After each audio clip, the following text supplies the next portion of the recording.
दोस्तों,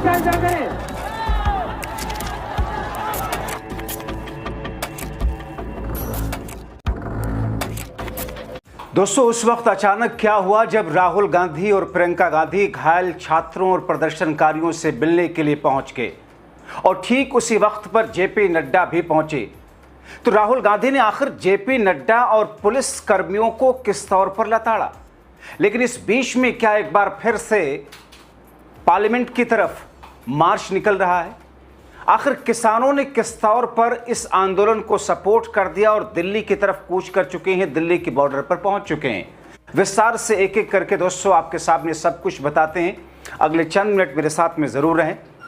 दोस्तों, तो क्या आज भी संसद की तरफ से मार्च करने निकल रहे हैं प्रदर्शनकारी छात्र?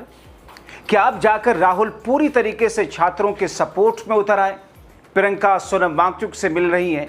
ऐसे में पूरे देश में मोदी सरकार और पुलिस पर आक्रोश के बीच फिर से टकराव की स्थिति उत्पन्न हो गई। आखिर राहुल और इंडिया गठबंधन का वो कौन सा कदम है जिसके कारण बैकफुट पर जाती दिख रही है अब सरकार? मगर इस बीच में दोस्तों राहुल गांधी और प्रियंका गांधी वाड्रा चलो संसद के विरोध प्रदर्शन के दौरान पुलिस की बर्बरता में घायल छात्रों से मिलने दिल्ली के राम मनोहर लोहिया अस्पताल पहुंचे। वहां के सीनियर डॉक्टरों और संस्थान के डायरेक्टर से मिलकर के हालात का जायजा लिया और इसके बाद सीजेपी के उन प्रदर्शनकारियों से मिले जो कि वहां पर भर्ती हैं। तस्वीरों में आप देख रहे हैं राहुल गांधी और प्रियंका गांधी वहां पर पहुंची हैं। लेकिन दोस्तों वहां छात्रों से मिलकर न सिर्फ आश्वासन दिया बल्कि नड्डा और पुलिस कर्मियों को सबक सिखाने का भी, या केंद्र की मोदी सरकार और उन पुलिसकर्मी उन अधिकारियों को सबक सिखाने का भी आह्वान किया जिन्होंने ये बर्बरता की है। लेकिन दोस्तों इसी बीच में राहुल गांधी और प्रियंका गांधी एक तरफ मुलाकात कर रहे थे, दूसरी तरफ दिल्ली हाईकोर्ट ने सोनम वांगचुक को सफदरजंग अस्पताल से मेदांता अस्पताल शिफ्ट करने का आदेश दे दिया। कोर्ट ने कहा कि मेदांता उनके इलाज के लिए डॉक्टरों का एक पैनल बनाएगा। यह आदेश उनकी पत्नी दरअसल गीतांजलि आंगमो की याचिका पर दिया। दरअसल उनकी पत्नी ये चाहती थी, उन्होंने कहा था कि हमें भरोसा नहीं, सरकार जिस तरीके से यहाँ लेकर आई है और जिस अंदाज में हमें उनके डॉक्टरों को मिलने नहीं दिया जा रहा, सरकार को अब उन पर हमें अब सरकार पर भरोसा नहीं है। ये याचिका दरअसल दिल्ली हाईकोर्ट में लगाई गई थी और दिल्ली हाईकोर्ट ने इस याचिका को स्वीकार करते हुए यह आदेश जारी कर दिया। इससे पहले दोस्तों मैंने दिखाया था कि किस तौर पर इसी दिल्ली के सफदरजंग अस्पताल के डॉक्टरों ने राष्ट्रपति को चिट्ठी लिख करके भी सोनम वांगचुक के अधिकारों की बात की थी। उन्होंने कहा था डॉक्टरों ने कि आखिर ये कौन सा तरीका और नियम है कि अस्पताल की घेराबंदी करा दी गई, पुलिस सिक्योरिटी लगा दी गई और इन तमाम चीज़ों के बीच में दोस्तों अब सोनम वांगचुक को शिफ्ट किया जाएगा। लेकिन जब अस्पताल राहुल गांधी और प्रियंका गांधी पहुंचे, इत्तेफाक से उसी दौरान जेपी नड्डा भी वहां पर मुलाकात के लिए पहुंचे। लेकिन दोस्तों इस बीच में अलग अलग तरह की खबरें और बातें निकल रही हैं कि राहुल गांधी ने किस तौर पर जेपी नड्डा और पुलिसकर्मियों को सुनाया। दोस्तों इसी बीच में 20 जुलाई को सरकार पुलिस की बर्बरता के बाद एक बार फिर से गहमागहमी शुरू हो गई। राहुल समेत विपक्ष ने संसद में भी सरकार को ऐसा घेरा जिसके कारण अब सरकार क्या करे क्या ना करे की स्थिति में है। दोस्तों 21 जुलाई की सुबह अभिजीत दीपिके ने ऐलान फिर किया कि आज भी संसद मार्च जारी रहेगा। हालांकि दोस्तों अब ये होगा कि नहीं ये कुछ साफ नहीं है क्योंकि स्थितियां बदल रही हैं। मगर मोदी सरकार के आदेश पर पुलिस ने जिस बेरहमी और बर्बरता से छात्रों को बीटा उसके खिलाफ गुस्सा पूरे देश में साफ दिखाई दे रहा। जंतर मंतर पर भीड़ बढ़ रही है। सरकार संसद में इस मुद्दे को उठने नहीं दे रही। देश भर में जंतर मंतर के प्रदर्शनकारियों के समर्थन में प्रदर्शन है। सरकार ने जिस तरीके से 20 जुलाई को छात्रों को बेरहमी से पिटवाया उसके विरोध में भारी संख्या में लोग 21 जुलाई मतलब आज जंतर मंतर की तरफ पहुंच रहे हैं। जंतर मंतर की घटना को लेकर मोदी सरकार पर दबाव बढ़ रहा है। राहुल गांधी ने जंतर मंतर की घटना के लिए पीएम मोदी से माफी मांगने की बात की है। राहुल गांधी ने बाकायदा लोकसभा स्पीकर से मुलाकात करके इस मुद्दे पर चर्चा की। प्रधानमंत्री नरेंद्र मोदी को माफी मांगने के लिए कहा। अब ऐसी स्थिति में दोस्तों माफी की आवाज लगातार उठ रही है। उन पुलिस अधिकारियों पर कार्रवाई की बात की जा रही है जिन्होंने लाठी चार्ज के आदेश दिए। इस बीच दोस्तों किसानों ने भी छात्रों के आंदोलन, अपने मुद्दों के साथ साथ छात्रों के आंदोलन को सपोर्ट करने के लिए किसान भी दिल्ली की तरफ रवाना हो रहे। न सिर्फ ऐलान किया बल्कि मोदी विरोध के लिए दिल्ली के लिए निकल चुके। किसानों ने दिल्ली के किसान घाट पर इकट्ठा होने की कॉल दी थी। हालांकि पुलिस ने हरियाणा में कार्रवाई की, कई किसान नेताओं को हिरासत में ले लिया। इस बीच पंजाब के किसानों की ओर से सुबह 5 बजे फतेहगढ़ साहब से बड़ी गिनती में किसानों के काफिले आए। पुलिस ने पंजाब और हरियाणा को जोड़ने वाले शंभू बॉर्डर पर पूरी तरीके से उसे बंद कर दिया। 5:30 बजे सुबह के आसपास पुलिस ने दोनों रास्ते बंद किए। बताया जा रहा है कि रोड बंदी की तैयारी रात से ही की जा रही थी। किसानों को समझाने की कोशिश की गई, लेकिन जब सहमति नहीं बनी, बैरिकेडिंग लगा दी गई। फतेहगढ़ साहब से किसानों के काफिले रवाना हुए थे। किसान दिल्ली की तरफ बढ़ना शुरू कर चुके हैं। किसानों को शंभू बॉर्डर पर रोकने के लिए हरियाणा पुलिस की ओर से जिस तौर पर, जिस अंदाज में कोशिश की गई, उसे देखकर ऐसा लगता है कि ऐसा लग रहा हो कि कोई आक्रमणकारी हो।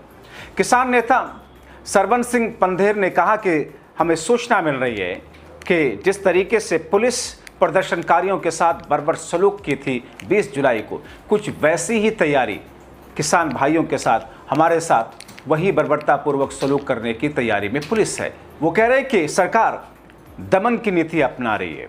देश के युवाओं की बात सुनी नहीं जा रही, किसानों और मजदूरों की बात सुनी नहीं जा रही। किसान नेता कहते हैं कि उन्हें केवल 4 घंटे के लिए जाना था। किसान घाट किसानों का है, लेकिन वहां भी नहीं जाने दिया जा रहा। उधर आजाद समाज पार्टी के सांसद चंद्रशेखर आजाद मोदी सरकार और पुलिस की बर्बरता के विरोध में देर रात धरने पर बैठ गए थे।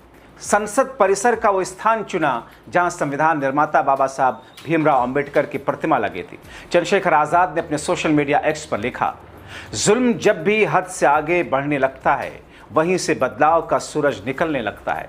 आज जंतर मंतर पर बच्चों और बच्चियों के साथ जिस प्रकार का बर्बरतापूर्ण व्यवहार किया गया, उसने मन को गहराई तक झकझोर दिया। मैंने जलियांवाला बाग का वो दौर नहीं देखा, लेकिन आज जो दृश्य सामने आए, उन्होंने इतिहास के उस काले अध्याय की याद दिला दी। लोकतंत्र में अपनी बात शांतिपूर्ण ढंग से रखना हर नागरिक का संवैधानिक अधिकार है। अगर उस अधिकार का उत्तर बल प्रयोग से दिया जाए तो ये केवल कुछ लोगों पर नहीं, बल्कि लोकतांत्रिक मूल्यों पर भी आघात है। इसी पीड़ा और लोकतांत्रिक मूल्यों की रक्षा के संकल्प के साथ आज से मैं संसद भवन परिसर में परम पूज्य बाबा साहब की प्रतिमा के नीचे धरने पर बैठ रहा हूं। जब तक न्याय सुनिश्चित नहीं होता, इस घटना के लिए जिम्मेदार लोगों के विरुद्ध उचित कार्रवाई नहीं होती, मेरा यह शांतिपूर्ण लोकतांत्रिक संघर्ष जारी रहेगा। मतलब ये कि दोस्तों, इस वक्त जो स्थिति है, हर कोई देश में जो सेक्युलर संवैधानिक लोकतांत्रिक मूल्यों को मानते हैं, समझते हैं, कहीं ना कहीं छात्रों के साथ में जो कुछ हुआ, जो कुछ कराया गया या पुलिस ने जो कुछ किया, उसके खिलाफ उनके मन में पीड़ा है। मगर दोस्तों, उल्टा छात्रों पर हद तो ये है, छात्रों पर ही कार्रवाई हो रही है। करीब 100 छात्रों को हिरासत में लिया गया। पुलिस उनके खिलाफ भारतीय न्याय संहिता और संबंधित कानूनों के तहत दंगा, सरकारी कर्मचारी पर हमला, सरकारी संपत्ति को नुकसान पहुंचाने समेत अन्य धाराओं में FIR दर्ज कर कानूनी कार्रवाई कर रही है। मतलब पुलिस पीटे भी छात्रों को, उनके ऊपर बल का प्रयोग भी करे और उनको हिरासत में भी ले, उनके ऊपर खतरनाक किस्म के केसेस भी लगा रही है। यह है मौजूदा वक्त की स्थिति। इसीलिए दोस्तों, संसद से लेकर सड़क तक इस वक्त जो हंगामा दिखाई दे रहा है, उसकी जड़ में दरअसल सरकार की वो नीतियां हैं जिन नीतियों में बदलाव को लेकर के देश के युवा, देश के छात्र, देश के आमजन इस वक्त सड़कों पर हैं।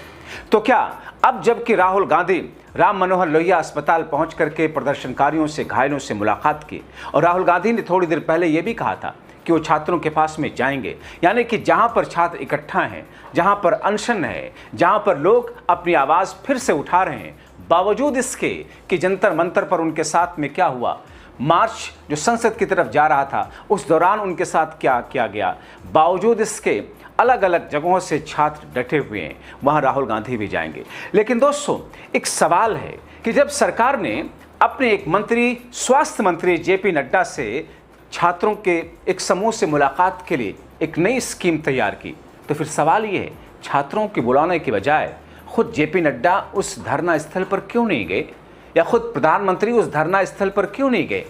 धरना स्थल और प्रधानमंत्री मोदी के बीच में महज 100 से 150 कदम की दूरी थी, क्योंकि पार्लियामेंट के आसपास मार्च कर रहे छात्र पहुंचे हुए थे। पार्लियामेंट के अंदर प्रधानमंत्री नरेंद्र मोदी थे, वैसे आमतौर पर वो संसद में दिखाई नहीं देते। जब कोई खास और महत्वपूर्ण दिन होता है तभी वो संसद में दिखते हैं, मगर थे। और फिर मुझे हैरानगी है कि देश के उन दरबारी मीडिया पर कल मैं हेडलाइन देख रहा था, अडानी, अंबानी, ऐसे उद्योगपतियों के सारे चैनल्स हैं जिन्होंने लिखा कि प्रधानमंत्री को सुरक्षापूर्वक संसद से बाहर निकाला गया। अब दोस्तों देखिए, इन छात्रों का जो मार्च था सांकेतिक तौर पर संसद भवन की तरफ जाने का, इनको एक आतंकवादियों सरीखे देश का मीडिया दर्शाने की कोशिश कर रहा है कि प्रधानमंत्री को बमुश्किल सुरक्षापूर्वक संसद के भीतर से बाहर निकाला गया। यह हेडलाइन बन रही है। ये स्थिति है मौजूदा वक्त की मेन स्ट्रीम मीडिया की।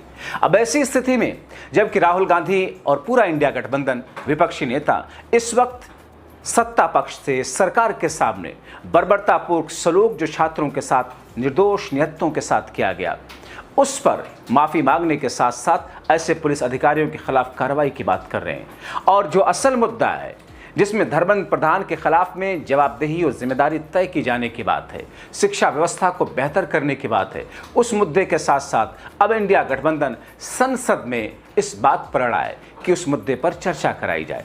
बाकायदा लोकसभा स्पीकर से मुलाकात भी राहुल गांधी ने की है। तो फिर अब जबकि राहुल का खुलकर सपोर्ट मिलता हुआ दिख रहा है, तो ऐसे में इस आंदोलन की रूपरेखा आगे होगी क्या और सरकार नई रणनीति क्या तय करेगी, देखना महत्वपूर्ण होगा।